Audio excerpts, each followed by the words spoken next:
Well, hopefully we got it there. My headphones started tweaking out there. I was hearing echoing on everything. So there we go. Hopefully this is going. Happy Markcast Monday here. Disappointing times here. Disappointing times across the NFL here, across the CFL, across the NHL. Just really horrible, no good. Guys, how are we doing today, Jason and Evan? I'm doing good, Reid. Besides these guys right behind me, don't ask me about them, but my Red Wings are doing good in the NHL, and I think they're playing your Kraken tomorrow night. They are, and you have a ding dong Daniel Sprong. Very sad. We have Burakovsky's injured. We have Tanev's down. Like this is really cracking. They're off to kind of the worst drive you could imagine. Evan, how are you doing today? Yeah, not too bad. Sad that I can't partake in any of your hockey stuff as I don't really follow the NHL. But other than that, no, I'm doing well. Yeah, I mean, only 3 games to talk about this week on the CFL slate, so we might have to expand our knowledge on each game a bit to try and get to an hour. But I'm sure we'll figure it out. Yeah, we'll go. Thanks. We're early today. Appreciate it. I got to go work. Yeah, we might not hit the whole hour. I got to go be at 10 at the Arboretum filming some interviews. I will say, though, guys, the important thing, unlike our BC Lions here over the weekend, is we're showing up today. We showed up here week 20 in a row. So more than we can say about the Lions taking on the Stamps over the weekend. We'll get to that. Interesting slate of games here. Playoff things finalized, everything. Jason, I guess the first talking point here, Hodge put out the tweet, playoff standings, the exact same as last year. Did we waste did we waste the last 20 weeks of our lives? What are we doing, Jason? Well, yes, it ended up being the exact same standings as last year, but I did feel like this year has been more exciting. I feel like we've had, a lot more surprising results. And I think the biggest thing, and I think this is what Farhan was saying weeks ago when we had him on the show, that Winnipeg got closer to the rest of the league. And it feels like they're not this insurmountable team that they were the last couple of years. So, I think that's what's different this year. But at the end of the day, the standings did not change.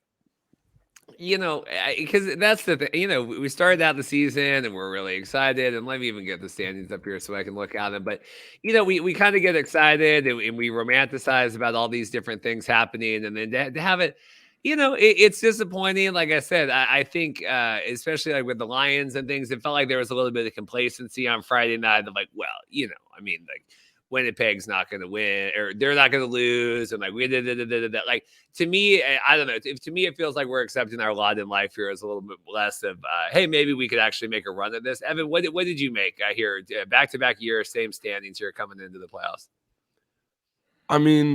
To be honest, it doesn't surprise me. Just with the way the CFL is structured, I feel like, the teams that are at the top stay at the top for a while and kind of dominate. And then the teams who, are towards the bottom, maybe they have more losses. Those teams tend to struggle for longer, which is very interesting. I think I said something yesterday, given that there's only 9 teams in this league, it's fascinating that, teams seem to repeat some of the same mistakes again. And I'm not calling anybody out, but like sometimes I'm like, well, if you're playing a team, 3 times in a season, you'd think that, you'd be able to make adjustments and, get a win. But again, some of these teams just end up with these, quite frankly, horrendous streaks. And again, you think in a 9-team league, that wouldn't really be a problem because you have so many chances to redeem yourself. But, you could argue that maybe because there is only 9 teams and there's not, the same variety, I guess, that you get in a league like the NFL, that would explain, why some of these teams, go on such long losing streaks and can never seem to, turn the ship around even when everything looks to be pointing in the right direction. Yeah, we had said in the thing, the fact that the CFL that you had 3 teams with, I think it was 6+ game home losing streaks going into this season with the Riders and the Red Blacks, and then obviously the Elks. Really remarkable, kind of all this. But I don't know. Like I said, I felt like coming down the stretch here, I don't know, and we'll get into the BC Lions game, and it felt a little bit more of like, well, we're just happy with second place. We'll get to the playoffs, and I'll talk more about it, but I don't think that's a great way to build a fan base and have like big blackout night and let's get everyone to the stadium and then let's completely lay an egg after we just we didn't lay an egg against Winnipeg, but heartbreaking loss here. It's the last home game of the season, save for the playoffs, and kind of sad that way. Jason, any other general thoughts before we get into this? And yeah, like next, I don't know. We might need to get a guest or something next week because like looking ahead here, and none of these games matter next week now. Like this like week 21 here, Jason. We'll talk offline, but that could be a little bit scary of a recap next week. Yeah, for sure. I mean, I guess the only thing that's really notable about next week's games is that Toronto could be tying the CFL record for best record in a regular season. But other than that, I mean, it's just a wasteland of games next week. So, yeah, like you said, we might have to have someone on for that. Yeah, I have a lot to say about the Argos too. It's like, we only care about 1-0, but then we definitely want to hit every single record we can and every single like legacy. But we only want to go 1-0. But it seemed like there was a lot of okay, let's make sure this guy gets 1,000 rushing yards. Okay, let's make sure this person gets receptions. So we'll get into all that. I have less thoughts about this Winnipeg Edmonton game. I'll toss to Jason first on this. Winnipeg 40 burger here. Oh, I hear notes being pulled out here. That's good. Winnipeg here to Edmonton. What did we make of this? Hoping that Edmonton can make a game and kind of really fell off the cliff here at the end. Yeah, not too many positives from this game for Edmonton, but I will say one right off the bat. They had their first return touchdown since 2015 in this game, which is just an unbelievable stat. But congratulations to Deontez Alexander for bringing one back for Edmonton finally. But other than that, I mean, Winnipeg jumped on them right at the beginning of the game. Winnipeg went right down and scored the first touchdown of the game, make it 7-0. Then Jackson Jeffcoat had a strip sack on Trey Ford. A return for a touchdown by Adam Bighill was 14-0. Edmonton made it 14-10, but that's as close as it got. And ultimately, Winnipeg was the better team, and they played to win despite having nothing to play for with BC's loss on Friday night. Yeah, imagine that. Like, that's the thing. Like with some of these teams, like it's just automatic in here. Like BC, like, well, no, like we don't really have a lot to play for. We don't really know. Like Winnipeg don't care. Winnipeg comes out, they'll still put up a 40 burger on you. Drew Brown getting some playing time as well here. Like, to me, that's kind of the difference of all this is, hey, right, last home game except for the playoffs here, right? Because they're on the road next week, whatever the last schedule is. Evan, what did you make of this Elks here coming in? Yeah, so a couple things. First of all, yeah, Deontez Alexander, wanted to talk about him briefly. Didn't actually know he was on the Elks, but previously in the USFL with the Houston Gamblers, I believe. A very interesting prospect. Came from Division III Franklin College and was with the Seahawks and Lions at one point. So definitely an interesting guy that, when I heard Deontez Alexander, I said, oh, that sounds awfully familiar. So did my Google search, and then, yep, sure enough, it was the guy that I was thinking about. So, yeah, good for him. The fact that the Elks haven't had a return touchdown since 2015, again, you'd think with all of these 18-game seasons and, years of, building and whatever, like you'd think that there maybe would have happened sooner. But anyway, another one that I wanted to point out, Manny Arsenault with a 77-yard catch and run. I think last week he's now fourth all time in terms of like streaks with a game, like a catch in each game. So again, congratulations to him for that. Really one of the all-time greats. Great to see, his career still going. And then, yeah, on the Winnipeg side, the really only thing that I had to point out here was Drew Brown. We had talked about Drew Brown briefly. I think he played briefly, maybe it's been a couple months now, I think, but he came in. It was when Zach went down, right? Wasn't that the game when Zach went down? Yes, whenever that was. So I think that was, a little less than 2 months ago, something like that. Yeah. Anyways, Drew Brown, so there's a couple guys that I'm looking at, and I bring this up because now we're pretty much at the end of, some teams like Edmonton, their season's done. Saskatchewan, their season's done. We'll get into that. But, I bring that up because there's some guys in this league, some quarterbacks that are currently backups that I feel like could start.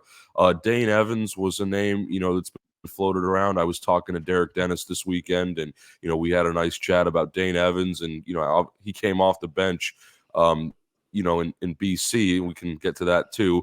But Drew Brown, I feel like, is a guy where he's not brought up enough in those discussions in terms of, possible starting caliber quarterbacks.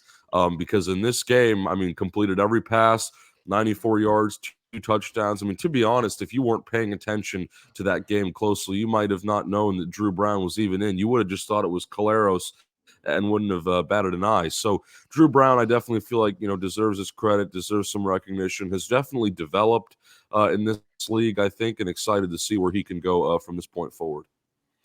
Hey, Jason, I mean, we talked about this a lot with the Argos. Like, would you not have just given Drew Brown the game here? I mean, I know Zach, I mean, they kind of split more or less, but would you have, I mean, what's the harm here? What are you risking with Caleros?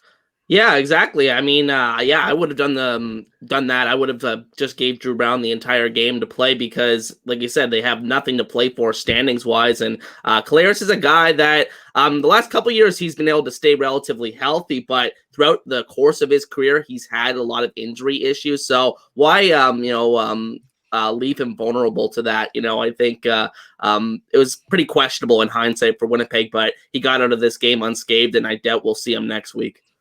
I saw a tweet come out talking Caleros and during the game and how basically like Winnipeg, it's kind of like the Brock Purdy argument in the NFL right now. Like, how good is Brock? And you got all the, we got Debo and Christian. Like, if you put like Cody Fajardo in the Winnipeg Blue Bomber system, is Zach? Basically, the argument was like, he's an above average quarterback that is just surrounded by a lot of good talent in the league defense. And like I said, it's basically like the Cody Fajardo kind of, if you could swap out. Jason, what do you make of that? And then we'll get Evan's thoughts. I don't agree with that. I think that Caleros is a special quarterback in this league, and he was just waiting for this right opportunity for everything to click. I mean, we saw years ago in Hamilton, there was one year that I believe it was 2015 that they started 9-1, and he was the runaway MVP, 25 touchdowns, 10 picks, like best player in the league by far. And then he tore his ACL, and we've seen him play at a high level in other places in the CFL. So, I mean, I don't agree with that. I think that not every quarterback could have done what Zach's done in Winnipeg. And I mean, at the end of the day, I think one thing that separates Zach Caleros is his football intelligence and just the general feel he has for the game. I don't think you can replicate that with a guy like Cody Fajardo, for example. Yeah, I really don't like that argument. I've been this whole Brock Purdy thing, and we get a lot of it just with Seattle and like San. We just it ends up being in the news cycle here at least a lot. And I if anything, I think it's interesting that with the Drew Brees and Sean Payton here, and obviously with Brady and Belichick, like some of these coaches are almost getting exposed after the fact now. Of like, well, no, this wasn't a system quarterback. This was kind of an elite talent, and obviously Shanahan and all that. But no, I mean, I think Caleros. Obviously there's two sides to it. It's a really good fit there as well, but you need to have some. I mean, he's had how many years now has he been able to replicate this? Evan, what do you make of that? Yeah, I mean, look, I feel like if you put another quarterback there, it's not going to have the same results. Someone like even outside of Cody Fajardo, there's a multitude of options. I just don't think it's the same. I think that a team like Winnipeg, is good at building quarterbacks in-house and developing them, so that some people might say that's also misleading because then those quarterbacks could go to another team and not perform well. But I don't know. I mean, I look at Zach Caleros, and we all know what he's capable of. Just talked about Drew Brown. Personally, I feel like he could start a couple games in this league and be fine. Dakota Prukop is another one that they have who came back to Canada after he tried, coming down to the U.S. and playing in the USFL with the New Jersey Generals. So, they've definitely given some guys some opportunities, and yeah, I mean, it's one of those arguments that, I mean, you hear about it a lot. Yeah, Reid, you brought up a good example. Like if you want to compare it to the NFL level, a lot of people are saying, well, if you take Brock Purdy out of San Francisco, and put him in, put him on another team or, somebody else, you bring in another quarterback to San Francisco, they have the same results. I'm not so sure about that. I think people just, they want to say that to, just feel more comfortable to try and, even the talent plane or whatever you want to call it. But yeah, realistically, I don't know. I feel like, Brock Purdy, he might not be completely polished, but he could still go to a multitude of teams, I think, and perform at a high level. Like it's not a fluke. And you could say the same about certain situations here in the CFL. Yeah, I mean, scouts whiff all the time. I mean, even look at that Tyson kid that was playing for the Bears over the weekend, right? And here's someone undrafted, and he's coming up there and playing. And not that the Raiders are much to beat right now, but any other thoughts on this game? Any other thoughts on the Elks? Right, they have one more game. No, so they're done. Winnipeg's going into Calgary. Hamilton is Montreal, and then Toronto, Ottawa. Anything else kind of bow tie? And we'll probably do like a playoff, whatever, and recap and all that. But any other thoughts, kind of bow tie the Elk season? We'll go Jason first. Yeah, I mean, for the Elks, I mean, ultimately they finished with the exact same record as they did last season, 4-14. So say what you will about that. And for Winnipeg, Nick Dembski crosses the 1,000-yard threshold for the first time in his career. So congratulations to him. Yeah, I for whatever reason, 4-14 for the Elks this year feels tremendously better than 4-14 for the Elks last year. Evan, any other bow tie thoughts on the Elk season? I don't know. I don't think so. I just look. I'm sure there'll probably be some things, in the offseason. Like we have to wait for a lot of these situations to pan out, right? And you could say the same, same about Saskatchewan, right? Like I'm not, that's the next game we have to get to. No need to really, tear that apart too much until, things start happening. But yeah, Elks. Look, I'm happy the Elks turn the corner. I think that's just a nice, considering they started, 0-9 or whatever, and they were able to kind of finish, with a decent, I guess 4-5 would that be? If I can do math properly, the fact that they were able to at least turn their season around and make things competitive, I like that a lot. So. Yeah. Tim chiming in. And we talked about that first kick return for touchdown, Nova City, which, like I said, for all those win your grocery points and all those other things, and especially it's always I always kind of laugh at all that stuff. Yeah, Tim, maybe we'll get Tim on next week. Maybe Tim can fill some of this air here. We got the interesting week here going into week 21. All right, this is interesting, and so normally my Saturdays are occupied by the wife. But she decided to go pumpkin picking with her friends at 9:30 in the morning. And so I ended up sitting around and was watching Moneyball for a while. And then I said, this game started. And I'm going to sit on my CFL Plus and watch that. This was a fascinating game. I have lots of thoughts about this game management and Saskatchewan completely falling apart and Toronto and kind of everything else. Jason, first off, for you, what was this game like? Calgary, we'll get to Calgary, but Saskatchewan is literally playing for their lives here. It really showed up on fire at the beginning. What did you make? Yeah, that's my first impression was that, wow, Saskatchewan came out of the gates hot. They felt like they really wanted to win. It looked like their best effort in weeks. But ultimately, they just fell apart right at the end. And I was about to say, Calgary wins this weekend, Saskatchewan wins this weekend. That was the best possible outcome for the CFL. And then you still had a meaningful game next week with Calgary. But Saskatchewan blows it at the end to Cameron Dukes. And at the end of the day, they have nobody to blame but themselves for the last 7 games of their season. Yeah, I tweeted this out. I said that Saskatchewan is currently playing out of their minds, dominating the must-win game against Toronto. Stampeders pants the BC Lions in the must-win game. Imagine if either of these teams, it's like where, and there's the same thing with Calgary and Prep. Where have you can play must-win games before they're actually must-win at the end of the season here. And like you said, still wasn't enough to kind of get the job done. But Evan, I remember because I think you must have been going to one of the games. You were watching, and I know you said hey, I didn't have service. How the hell did the Riders lose this game? Yeah, I mean, I watched most of this game, up until the middle of the third quarter.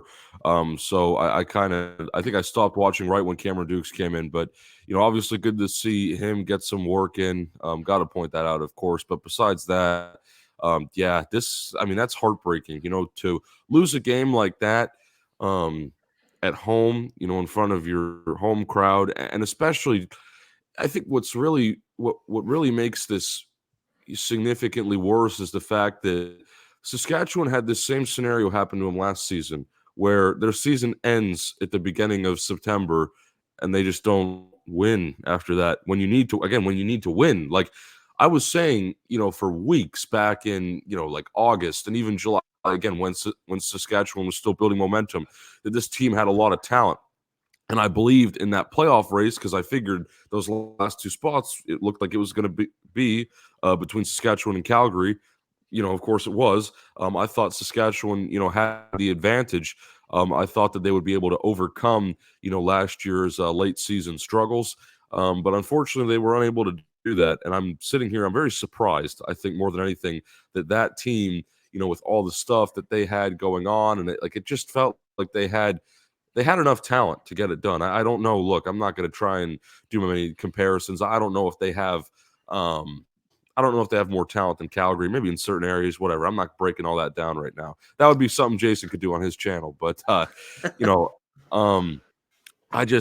know. Like, I watched this game, and, that's sadly, that's a game where, I don't know, like, that really kind of shakes up possibly what the future of maybe the franchise looks like in Saskatchewan. You have to start asking about, possible changes and things like that. I mean, being, a combined, I think it was 0-13 in back-to-back seasons after September 4th or something like that.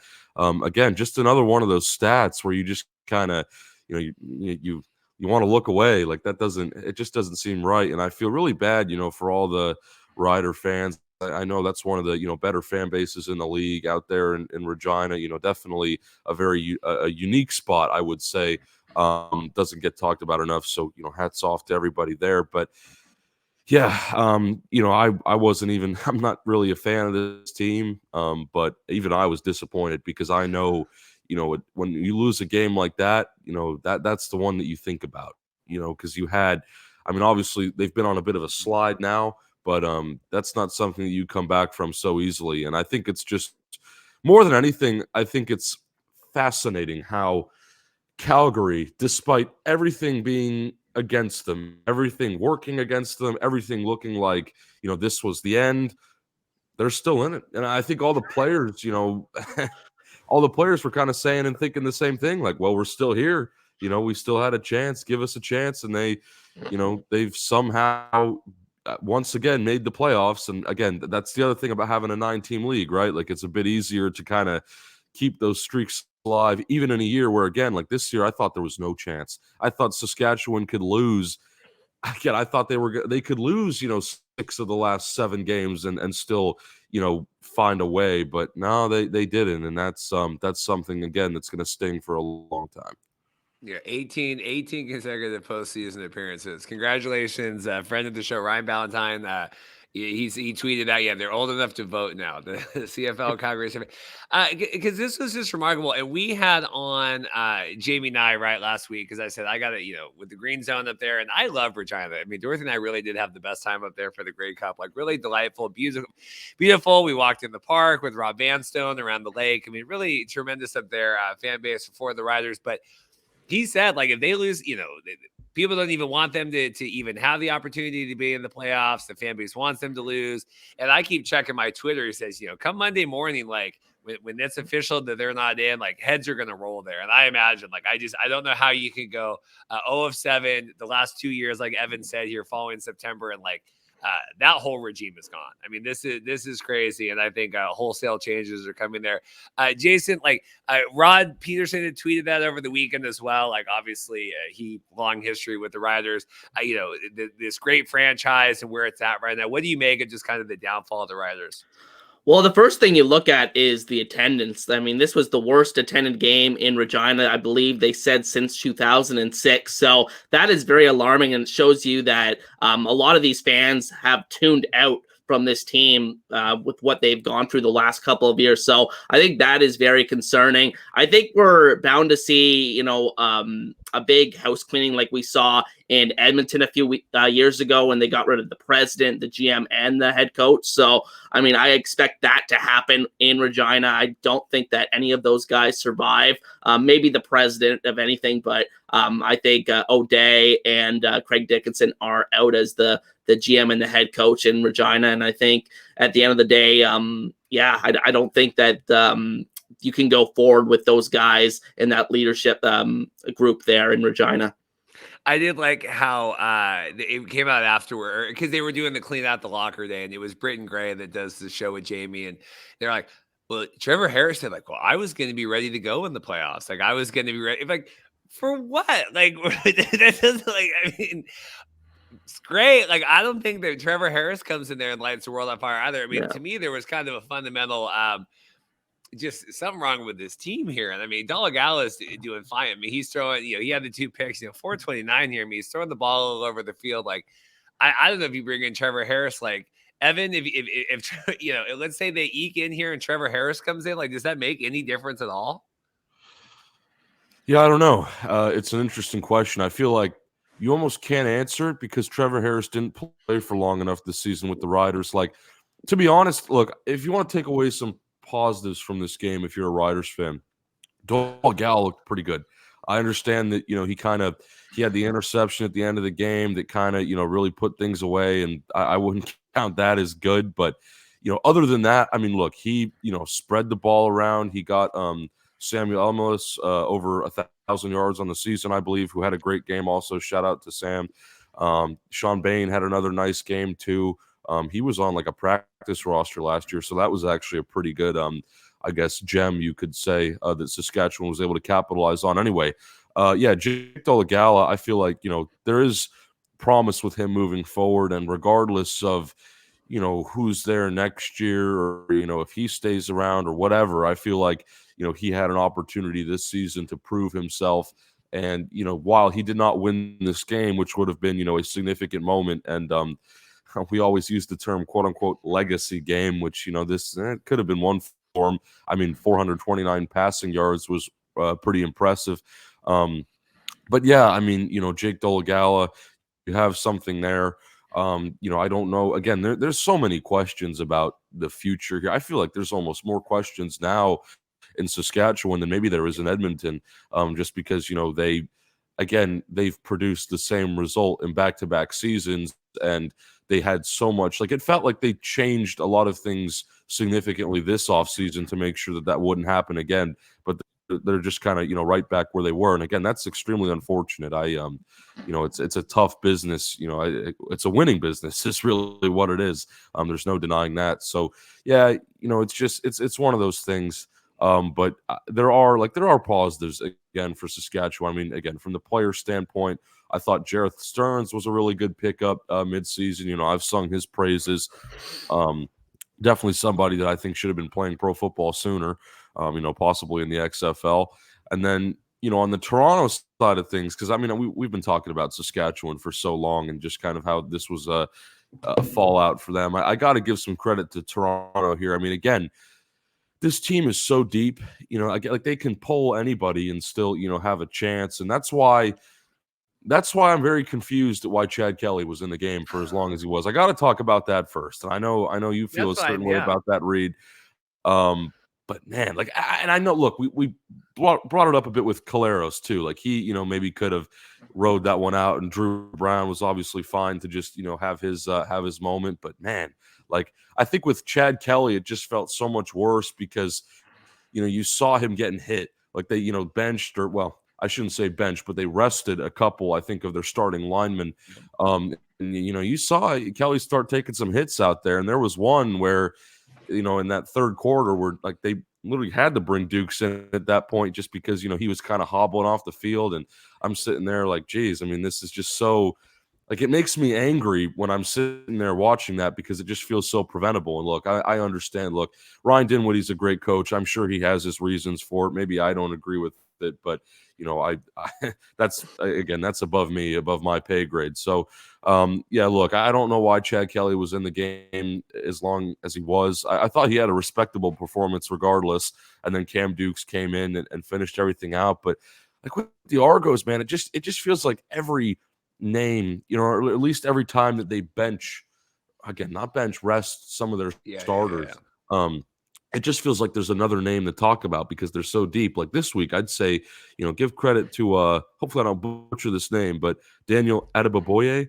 Man, like just comes out there and 109 carries on 9 yards, ripped off that really big, I believe it was 60-yard run. It looks like it was 59 there, based on his long. But yeah, I mean, guys like that, again, someone that you just don't discuss all season, and then he comes into an elimination game for one of the teams, and almost puts them to bed. And then I think another player that they had that was helpful in this game, if I can find the name, Mason Pierce from the Colorado School of Mines, Division II, who had the game-sealing interception on Jake Dolegala. He was somebody that I think he's a rookie. I could be wrong, but he came in this season again, somebody that they wanted to develop. I don't know how many reps he's had, but it seemed like he was relatively new. Came in there and won the game for Toronto and sent Saskatchewan home. Well, even though they were at home, but you know what I mean. So again, Toronto, just incredible depth. I mean, when it comes to someone like me who does a lot of scouting and personnel work, it really speaks volumes when your entire second team unit, or whatever you want to call it, can come into a game and pretty much replace all the starters, no problem. Like, again, you could barely tell the difference in production between, again, like Dukes and Kelly, or some of the running backs, even some of the receivers who maybe we don't talk about enough, who I think some of them, I know Ouellette, in terms, again, like the 1,000-yard milestones, I don't really track those. I think Ouellette went over 1,000. He went over 1,000, and then they pulled him they pulled him right after that. Yeah, and then I think one of the receivers maybe went over 1,000 too. But anyway, again, just great depth by Toronto, demonstrated again. If you're Toronto, I think you feel confident, like even if you were to suffer a significant injury, and at some point in the playoffs, that you would at least be able to replicate something, in a game. I feel good about that. Again, in terms of, I don't want to get into, Grey Cup matchups quite yet. Yeah, we'll get to in my opinions. Exactly. Look, I've been talking to some people, including yourself, Reid, about that and how I feel, but I won't get into that quite yet. Although I will say that that might play a role if you want to, pick Toronto and you feel good about that, having that depth. So yeah, that's where I'm at on that game, I think. I will say, and I'll get to the game, I'm hearing like big news coming out Grey Cup week. I don't know if anyone else is hearing that. I saw a couple of people talking about that, and they got Randy's press conference moved up to Tuesday, and they're trying to separate that from the actual game of Grey Cup. So I don't know if like Randy's going to come out and drop some bombshells on that week of the Grey Cup. I will say that we were talking. We have a venue secured for our Grey Cup show that should be exciting. But I'm working with one of the teams to see if we can situate it more in kind of the fan section there of the Grey Cup activities. But otherwise, we have a great backup plan, and we'll announce all of that because I'm excited for that. And we'll certainly have a lot of that kind of stuff. And I appreciate Jason as well putting together and giving me advice about which ones work or which ones don't. I'm like calling these places like, hey, I'm like, wait, who are you? I'm like, okay, we're from Seattle. Like, we talk about the CFL. Like, no, we can't really pay to use anything. Like, we more just kind of, can we be whatever? Anyway, so that should be good. So yeah, so like and subscribe, should be a big show there. We had like 15,000 views last year for our beat the CFL stream last year for the pre-show. So hopefully we'll do that. But talking the game, I just. Yeah, Saskatchewan totally checked out. Last home game, Saturday afternoon. There was all this made about, okay, the Sunday night games, and we hate that, and people traveling. Like, no excuses here. Last home game of the season. No one showed up. We talked about that. In terms of the Chad Kelly thing, and I had tweeted that because I'm watching the game, and Glenn and Rod, a friend of the show, Rod Smith, they're talking like going into break, and they're like, well, there's no way Chad Kelly plays the second half. And I say, it is coaching malpractice if this guy comes out and plays. They tried Chad Kelly out again in the third quarter. And like Evan said, it was only until he got that, he's like limping off the field. And it's like, okay, let's pull Chad. Like, and they were incredulous about that. And I think Rod, like, to me, Rod's a pretty like PG kind of like, hey, okay, I kind of tote the league line here. And like, I'll talk a little bit, like when he was on the show, he was talking about how he thought it was a mistake that Toronto and Winnipeg didn't play earlier before Toronto had locked everything down. But Rod normally doesn't say, but they were just incredulous, like, playing for a drive, playing for a quarter, but the fact he's in the third quarter here. I mean, Jason, I don't know. To me, you'll never be able to argue playing any guy like that past the first half, if that makes sense. Yeah, I mean, I was super surprised. Like we were talking about on the show last week, I didn't think he was going to play at all these last 2 weeks, but they trot him out for the first 3 quarters and the greater part of 3 quarters in this game. And you just it's super unnecessary because, like I said, there's no reason to do it because of their situation in the standings. I mean, they have a weird situation because it's been such a long time since they've clinched. But regardless, I think that with only 2 weeks left in the season, I feel like this is the time to completely sit them down for the last couple of weeks and give Cameron Dukes a longer look and Brian Scott potentially a longer look at the quarterback position, because those guys need reps and they have not had many reps in the CFL as both rookies. I just, and Mike Mitchell has talked about the Chad, and he's got a lot of incentives based into his contract. And I do think, like we were talking with the AJ Outlet and everything, I think that as much as they want to talk about playing 1-0, I think that is going on a lot, or at least it felt like it was in this game. Okay, let's get AJ his thing. Like, and I get all that. I mean, what was it a couple years ago where Tom Brady was throwing to Antonio Brown because he needed like 20 more receptions or whatever to get, whatever it was, $100,000 or whatever. And he was shovel passing to him. Like, I get that. But yeah, the Chad going into the third. And like I said, to hear kind of one of the faces at the league, like really questioning that. I obviously love Dinwiddie and Mike, and we have tremendous respect for that. But it just felt, Chad goes down here. I mean, this team is not the same with Cameron Dukes. In terms of kind of anything else here, Evan, of this game, any other thoughts? Let me think. Probably not. I don't know. I just, again, like the amount of depth that Toronto team has, it's just this league. I feel like, again, in parts of this season, they've certain teams struggle, I think, with depth, and you kind of see that, like, it's some teams might not even with their starters, they might want to change some things up. Whereas in Toronto, you just have so much to work with. It's really nice to see. So again, I don't know. I can't get that off my mind as much as we've already talked about it.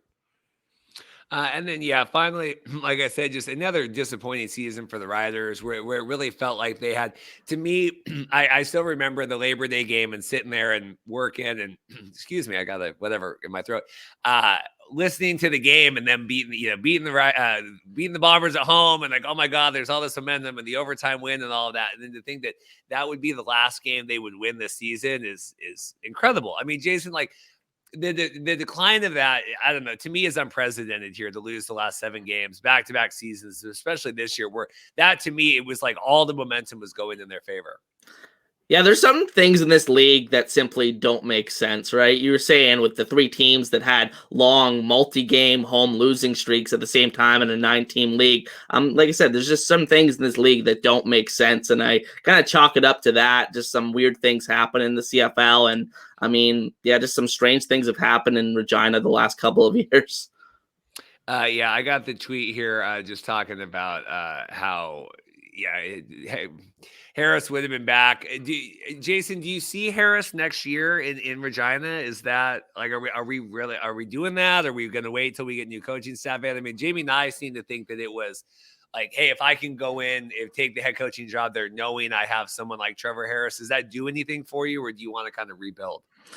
Yeah, absolutely. I think it all comes down to Trevor, because Trevor was saying, I think I want to come back, but I'm not 100% certain, and I won't say today that I'm coming back next year for sure, because you got to remember this guy's 37 years old. But if he wants a job in the CFL as a starting quarterback next year, he's going to have one, whether or not that's in Saskatchewan or somewhere else, because I still think he was playing at a top 4, top 5 quarterback level prior to getting hurt this year. Remember, this team was 3-1 before he got hurt, and during that game which he got hurt, I believe they were leading Calgary, so they had a chance to go 4-1. They ultimately ended up losing that game. So I mean, I think that if they had Trevor the rest of the season, they definitely would have made the playoffs. I don't see them going on this kind of a slide the last 6 weeks of the season. So I mean, I take something away from that perspective, but I think at the end of the day, the age is a concern with him, and the fact that Del Legala showed some promise, I think makes you have some thoughts about that. Anything else here? We'll move on. We'll talk Lions here. Evan, you good? Yeah, I think so. I mean, just on the, quickly on the Trevor Harris topic, I think, yeah, even if you were to bring in, new coaches, new management, whatever, I feel like Trevor Harris is a guy you can build around. And you could say the same for Jake Delgado. I mean, a young up-and-coming quarterback who's been, at the NFL level at one point. And yeah, Trevor Harris being like the seasoned veteran guy. I'd say Trevor Harris probably has the best chance because, like, look, we've talked about some of the older quarterbacks, like Jeremiah Masoli being another one. I was hearing like, Jeremiah Masoli, even if he were to come back next season, him starting wouldn't be a lock like it would be for a guy like Trevor. If he were to just hang around, and who knows, maybe it won't be for Trevor either, depending on, what the new coaching staff thinks. But I could see him staying, in Saskatchewan. I think that's a very plausible option. And it feels like there's unfinished business there. I feel like he was brought in to be the guy to kind of turn the franchise around. And as much as they've seen promise from Jake Delgado, that was more of an unexpected route. So a couple different ways you could go with that. But yeah, I mean, I'd love to see Trevor play again. Yeah, I mean, I'm talking with Mazzoli. I mean, Mazzoli hasn't really played football in 2 years here. I mean, you want to talk, and we attracted the Deshaun Watson of it all, and even if you get rid of everything off the field, like it's really hard to take 2.5 years off here and play. Especially like, I think in the NFL you have a lot more like resources around you to kind of like, okay, let's get you back up to speed here. I don't know, Mazzoli coming off the couch here in Ottawa maybe has as much at his disposal. All right, this was, and I feel like we've gotten to the point on here, and we've talked offline and online, and I think Jason is good at being critical too, and Evan obviously, like, we're kind of getting into the league here, and okay, you can't say anything, or we get poo-pooed on or whatever, like this 20 weeks now here covering this, like, we say what we want on here now. And I think that we have at least, 1% authority to kind of say what we feel. I had tweeted this out Friday following the BC Lions loss. Super disappointing to me. We'll get into all this, but I just said, BC Lions have had many bad losses this season. I've been told for months that they'll show up when it matters. The culture and mindset of a team always matters, even when the win doesn't. This is not a championship team, as much as it breaks my heart to say. We'll have many thoughts about it. Felt that way. Felt the end of the season, was really when I was there with the Winnipeg game. I thought if they don't get over that hump, I don't see this turning out any differently than we did last year. We talked at the top of the show about all of that stuff. To me, like, I don't understand how you can go in and be so flat in your last home game of the year. Like we just said, Winnipeg, they're still putting up 45. The game doesn't matter at all. Like Dane looked bad. Everything looked bad. Jason, I guess I'll go to you first. Like we were out and then I'm like, okay, we came home. Like, I got to figure out what's going on here. Sat down and watched the last half of this game. Like, what did you make of just like, to me, this is a disaster. I don't know how you can like give Calgary the momentum here going in. Now they're going to be coming back into your building. We already put up 40 points against you guys 2 weeks ago. Like the Donut Boys, like, to me, it's a that you say like, oh, BC, whatever. Like this is a 0% chance Calgary comes back in and runs this up.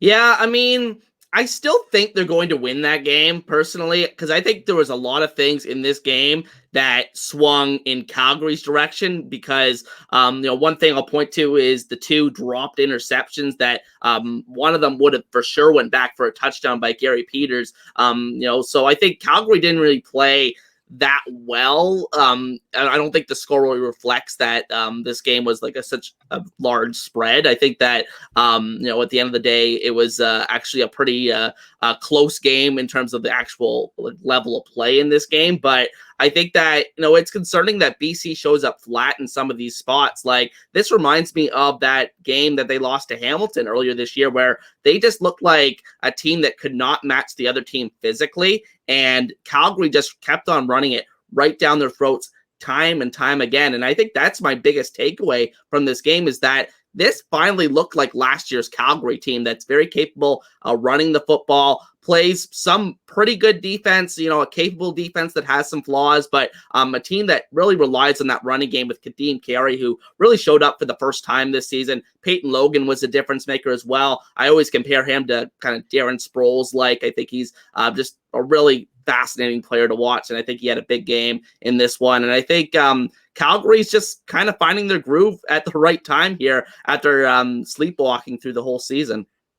It's weird, like, and not to get too much back on the hockey about it, but like Kraken are weird that way too. Like we'll show up, like we'll win 7 road games in a row, like in a streak on the road, and then we'll come back home and like completely lay an egg. And like I don't know if there's something to do with like the routine that goes into that, but having lived in Seattle forever with the Seahawks, this feels very similar with BC. Like the Seahawks will always play down to their opponent, right? We turned the ball over 3 times against Arizona yesterday. I mean, we won 20-10, but Gino had a horrendous day on a fumble, these interceptions. Like, BC, like, yeah, maybe they'll go in and like, okay, we can go, we go toe to toe with Winnipeg and we go to overtime and all that stuff, but we cannot show up here. To me, I'm tired of that. And I just wish that we could just come in and approach these games like a team that like actually thinks that we can be competitive in the playoffs. I mean, I was talking with people at BC, like, oh, it's fine. Like we don't, it's Calgary. And like, I think we'll be fine. It's like, at some point you need there needs to be accountability there. And I think especially in a league like the CFL, like we're trying to rebuild the BC thing. Like you can't lay eggs at home like this. It's just, to me, it's infuriating. Evan? I mean, look, I think, I don't know. Some of this I feel like is a bit exaggerated. Like Jason said, this game, I mean, like there wasn't much. Like this game meant way more for Calgary than it did for BC. So you kind of have to look at it more from the Calgary perspective. I understand. Look, last home game of the season, you want to make a good impression. You come out flat. I understand there were some important milestones on the line. Like I think Vernon had a chance to go over 5,000 yards. Obviously, that doesn't happen. Dane Evans comes into the game, looks subpar, you could say, unfortunately. But yeah, I mean, to me, this game was just Calgary. It was more, I think, Calgary being in the must-win situation and just saying, like, you know what, like most of our season, we've just, been really slow. We haven't really gotten things together. Now is the time where it all kind of comes together, because this, to be honest, I mean, as much as, Jason, like, I agree when it comes to like the on-field play was relatively fair. Like, both teams, I think, played at a certain level. It's just BC missed out on some opportunities. I agree with that. But I still feel like this was one of the most complete performances that we've seen from Calgary all year. And for once, it didn't take, just one player to really, like, Jake Mayer didn't have to throw for 400 yards or something crazy like that to bail him out. He only had to throw for 123 yards, but was very efficient doing so, had 2 touchdowns. The run game finally got going, and it was actually Peyton Logan who got a majority of the work instead of Kadeem Carey, who, I don't know. I probably haven't talked about Kadeem Carey as much this season just because there hasn't been a lot. Exactly. They haven't had the same success running the ball. You could say the same for Saskatchewan and even BC to a degree. I will say the one guy in this game, Jaquan Hardy, he's an interesting prospect. It was kind of, he kind of bounced, I think, between the practice roster and active roster for BC this season. I don't really know when he was there the first time or if he was there in training camp. I haven't really been following too much of his recent history, but I do know that he came from a Division II school at Tiffin, played previously for the Dallas Cowboys and scored a touchdown with them. I remember that very well.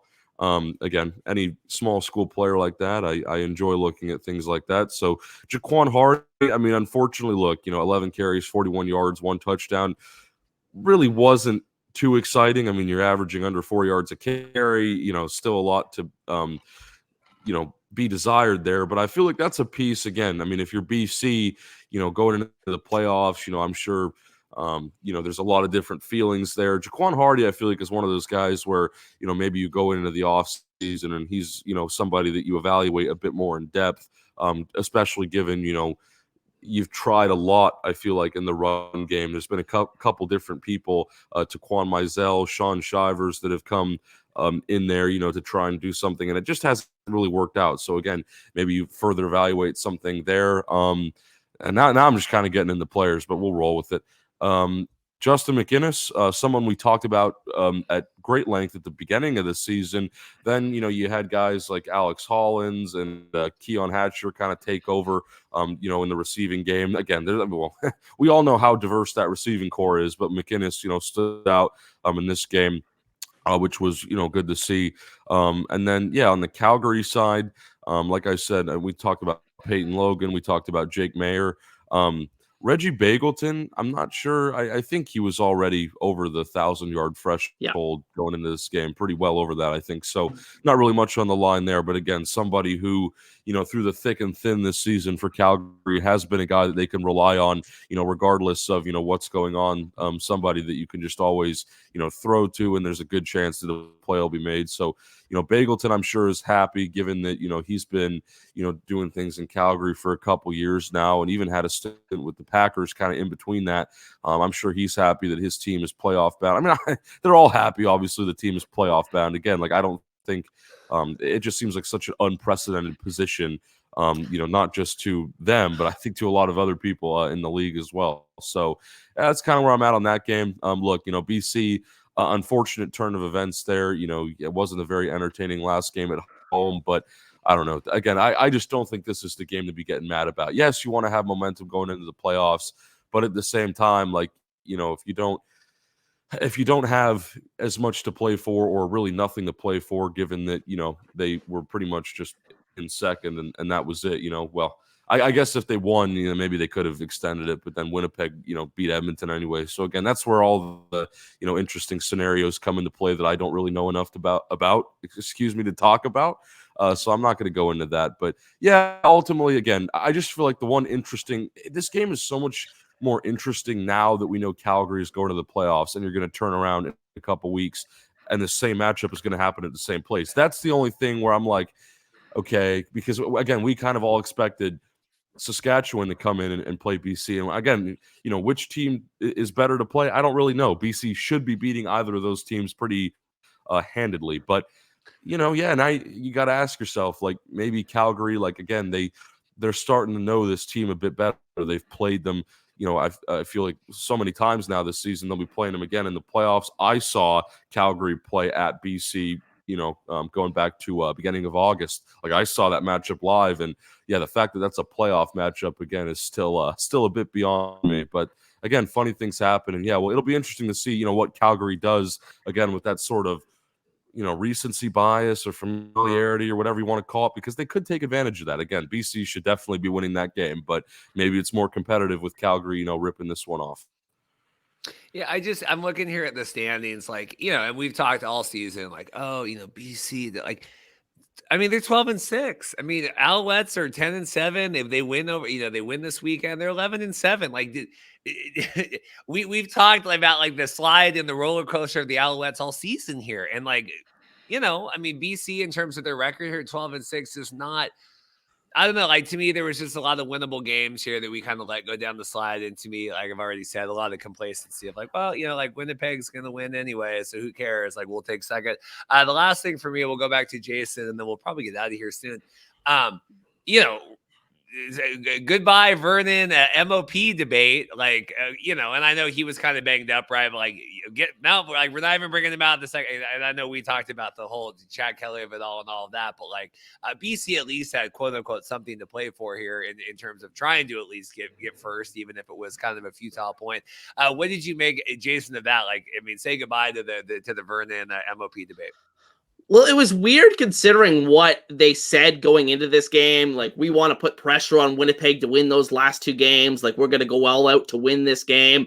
And then they pull Vernon at halftime. So, I mean, that kind of confused me, but I did get it. I think, with the way the game was going, he was taking a lot of hits and he didn't necessarily look very good in that first half at all. So, I mean, I get it. You give Dane some playing time, but Dane didn't look much better either. So, I mean, just a weird game for BC. I also thought the penalties went against them a lot in this game. I don't like to blame the refs, but I think there was a lot of calls that swung in Calgary's direction. So I think that played a factor in why the score was so lopsided. But at the end of the day, very disappointing effort from BC in this one. One positive thing, Matthew Betts set the Canadian sack record with 18 sacks on the season. And I wasn't even sure when I first saw that it really was his sack, but ultimately they decided to count it as his sack because there's two guys kind of closing in at the same time. But congratulations to him for breaking that record. And then for Calgary, I mean, Reggie Bagleton, that catch near the goal line really was the exclamation mark on that first half, and the way that Calgary came out and won that first half. Just amazing catch. And I just like how Jake Maier was just like, he had a bunch of time in the pocket and he's just like, screw it, I'm just going to give my guy a shot. And he came down with it. Yeah, I don't know. Sports are weird. Like, it just in terms of like we talk like the big mo, like momentum and all that kind of stuff. And we were into the Kraken game on Saturday, and like the game starts out and like we're just on fire. Like I think we had like 2 or 3 shots on goal in the first 45 seconds, and then they stop the game. And we're like, okay, we're there. So we're like, okay, what's going on? And we're trying to pull up the game and listen. And something was wrong with one of the lights, and it wasn't even on the ice. And so then they had to do this whole like back and forth switching, back like every 10 minutes we had to switch sides of the ice. And like, it just messed with our heads, right? And like the Kraken just were never able to get back together with it. And just kind of, it was just a really weird game. Like this feels like that, like, I don't know, like with sports and stuff, it's such a swing. And I just hope that BC, this doesn't like weigh on them here. And I know we had Eddie Steele on a few weeks ago, and he said like, no, when it's time to play, like you'll show up for your home playoff game. But that is my last concern about Evan. Anything else? And we'll probably wrap this up here soon. Yeah, I mean, look, it's tough because like with, I mean, you were talking about Vernon MOP. I mean, that kind of ended after the Winnipeg game. I feel like if you're BC, like, going into these playoffs, like the momentum right now, I don't really know where the momentum's at, and you're going to need a lot of momentum. I mean, I think, well, not necessarily to beat Calgary at home again. That should be fine. If something happens there, boy, we're going to be having an interesting show. But anyway, yeah, I mean, we're all, just all eyes. Like, it's crazy. Again, just never fails to amaze me how we were talking about this, like, BC Winnipeg matchup in, like, June. Like, right when the season started, we were like, well, this is probably going to be the West Final again, and I mean, East Final, yeah, it'd probably be, probably, yeah. I mean, I thought maybe back then it would be, it could still be Hamilton, in Toronto. I mean, Montreal, we'll see, right? But like the West Final just felt so, kind of locked up early. Like I just didn't really see any other teams that were going to, rise to that level. And sure enough, yeah, here we are again, still talking about all these months later. But in terms of a result, like, I don't know. Yeah, like just BC going into Winnipeg again. Like we've said it so many times, but now that it's like the end of the season and BC, is right at the doorstep of the playoffs, it's like, where is this team really at? Like we'll see in that Calgary game, that playoff game, what they're able to do, and how that kind of plays a role in the really important. I mean, again, that West Final is just like, I mean, we've had a couple, game of the year candidates, including that last one between BC and Winnipeg in BC. But, boy, I mean, if this team can, capture some of that momentum again, and I don't want to say they've lost any, but if they can, really get back in the swing of things, I mean, who knows what the odds are of them actually going into Winnipeg and pulling that one out. But at least to make it an entertaining game and not, Winnipeg just blowing the wheels off them in the snow and having it done by halftime. I think that would be a good that would definitely, I think, help the CFL as a whole more than anything. I watched Moneyball over the weekend, the Brad Pitt, where he was the GM of the Oakland A's and doing all that, and they won the 20 games in a row. And he said, he was talking at the end of the movie, he goes, unless you win that last game of the series, it doesn't matter. It doesn't matter how many games we've won or whatever. And I don't know. I mean, we'll see. It's time to put up or shut up. Jason, anything else? I got to go film here. No, nothing else for me. Just looking over my notes here. I mean, one thing I noticed right away in this game was first couple plays of the game, Calgary draws up these perfect passing plays deep down the field, both drops by the Calgary receivers, and that's been a trend for them the entire season. So if they're going to beat BC again, I think they're going to have a better effort from the receivers outside of Bagleton. All right. Well, I appreciate it. Check out Jason's channel. Like I said, we got our Grey Cup show coming. We'll get all that figured out. Lots of guests and stuff for that. I think it should be a plethora of wonderful people on that. I appreciate everyone. And we'll figure out this week XFL stuff coming down maybe. And then I got to figure out who we want to hear from CFL wise. But yeah, we'll figure out next week. It could be a little ugly there. So we'll brainstorm offline. So I'll see everyone next time. Thanks so much.